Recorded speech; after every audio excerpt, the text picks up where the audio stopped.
Our discussion of infinity began with Hilbert's Hotel, which illustrates the fact that not all of our intuitions about finite cardinalities carry over to the infinite.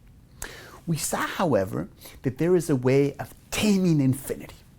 One can theorize rigorously about infinite size by measuring the relative sizes of infinite sets on the basis of whether there are bijections and injections between them.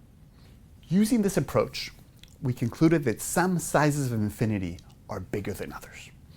We saw in particular that the cardinality of the natural numbers is strictly smaller than the cardinality of the real numbers. And we proved Cantor's theorem, which shows that the cardinality of a set is always strictly smaller than the cardinality of its power set.